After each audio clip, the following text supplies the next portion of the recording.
This is a video about a double pull, double throw switch. This was recommended to me by people in America on forums, which I do a lot of reading on and a lot of talking to other people about it. If you're going to try and put your inverter power straight into your household mains, for God's sake don't do it, because it's going to blow your inverter up straight bang with a pile of smoke, and it'll cost you a lot of money, because they cost quite a bit of money in the first place. The only way you can do it is to use a double pull, double throw switch, like this one, which I've actually mounted inside a box. Okay. The box itself, I'll try and lean forward very carefully. The box, it's got a load of this see-through sort of plastic to stop you putting your fingers in it, because I'm fairly safety conscious when I do things. Don't like other people putting fingers in things. And what I've actually done, you can buy these actually double pull, double throw changeover type switches. You can get them from plenty of companies on the internet. I will remember later on who it was, but I'll do a search and I'll add it as a footnote to this later on, so you can go there and see if you can find them and buy them if you want one. They handle 5 amps per contact. There's 2 contacts, so I'm assuming that between the 2 of them they'll handle about 10 amps, which is pretty reasonable in power consumption. If you consider 4 amps is 1000 watts at 230 roughly, so that'll handle about 2,500 watts, which isn't bad. Most people only run lighter stuff off it anyway, so I can manage to run my whole caravan off this with no trouble at all. And I run a computer, a TV, PVR, sometimes 2 computers, all lighting and hi-fi things and bits and pieces, the whole lot. I run about 600-700 watts off this, quite easy, and a heater, and that'll still work on there quite happily. Admittedly the heater's only 600 watts, but that's enough for what I want. A quick description. On this side, down the bottom there, I'm sorry about the writing, you've got renewable energy coming in on the left hand side of the switch.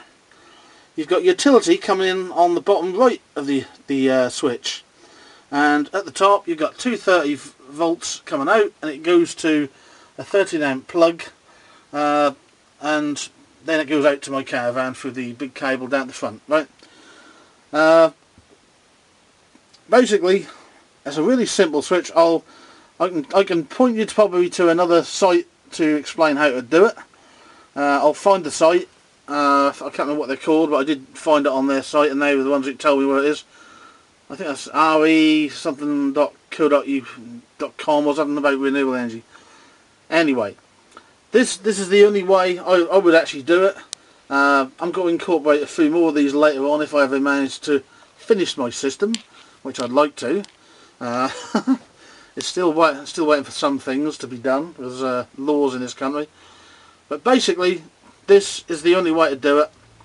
And what happens is, when you switch the power on the actual inverter, it puts power to the coil on the double pull double throw switch on the 2 big contacts, and pushes them across on the 2 contacts to the other side of the circuit.